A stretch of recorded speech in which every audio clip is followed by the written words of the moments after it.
Masyarakat Indonesia banyak yang tepuk jidat dan kaget sekaget-kagetnya masih tak percaya dengan keputusan Pengadilan Indonesia yang memutuskan Putri Chandrawasih hanya dihukum 8 tahun penjara. Terlihat jelas hukum Indonesia tebang pilih. Gila gila gila gila gak masuk akal, teriak masyarakat Indonesia. Ini ya, atau pada saat setelah membaca bacaan putusan ataupun tuntutan dari JPU untuk Putri Chandrawati, ibunda dari Joshua sedang menangis-nangis di rumahnya, merasakan bagaimana ternyata ketidakadilan hukum di Indonesia ini. Kalau bukan kepada jaksa penuntut umum, kita memberikan mandat atau memberikan wewenang untuk menuntut keadilan kepada para terdakwa, kepada siapa lagi kita harus mengandalkan. Namun, hari ini, khususnya tadi beberapa menit yang lalu, kita jujur aja kecewa, sangat kecewa ya, karena apa? Pasal 340, mereka mendalilkan bahwa pasal 340 terbukti secara sah dan meyakinkan, namun tuntutannya tidak sesuai dengan pasal 340, 8 tahun. Membunuh ataupun merampas nyawa orang secara berencana dengan sengaja hanya dihargai 8 tahun.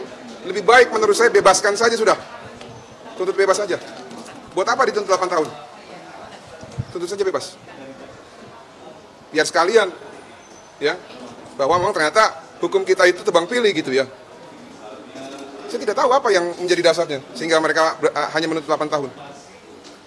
Jadi kalau kita mempertimbangkan rasa keadilan bagi korban yang sudah dihilangkan atau dirampas nyawanya secara berencana, keluarganya diintimidasi, dilakukan obstruction of justice, dituduh pemerkosa, dituduh pelaku kekerasan seksual, tapi hanya dihukum 8 tahun.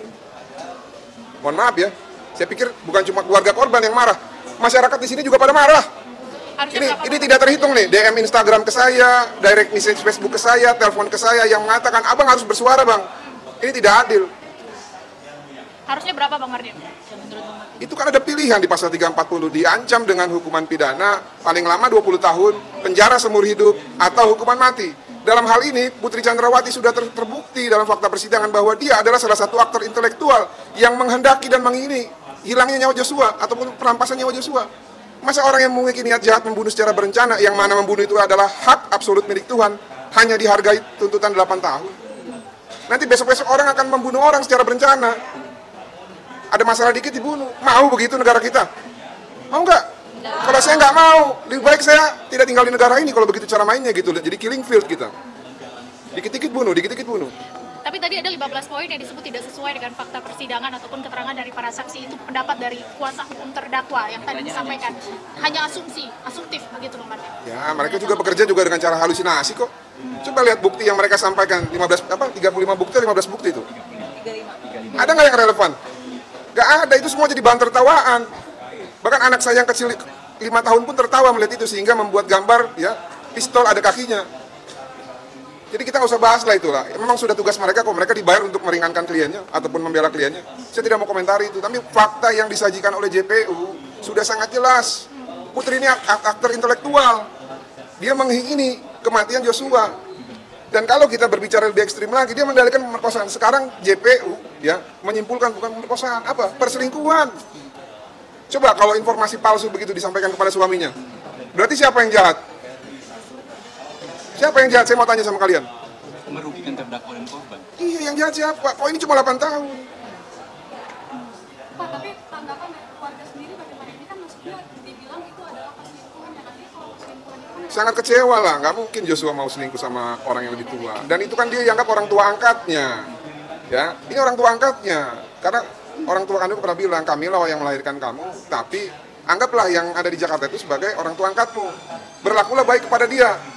Dan hukum Tuhan yang kelima, kasihlah orang tuamu. Orang tua itu bisa siapa saja yang lebih tua. Memang secara spesifik untuk orang tua kandung, tapi orang tua yang ada di lingkungan kerja ini juga harus dihormati. Dan namun ya, nih ini walaupun kami menolak ya, tapi kalaupun ini memang itu terjadi, itu atas relasi kuasa. Coba baca teorinya Reza Indragiri.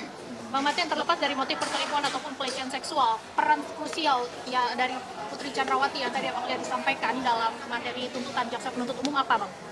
Perannya yang pertama ya, berdasarkan fakta persidangan, Putri itu ya memerintahkan untuk melucuti senjata Joshua, padahal yang membunuh Joshua itu kuat, ya pakai pisau.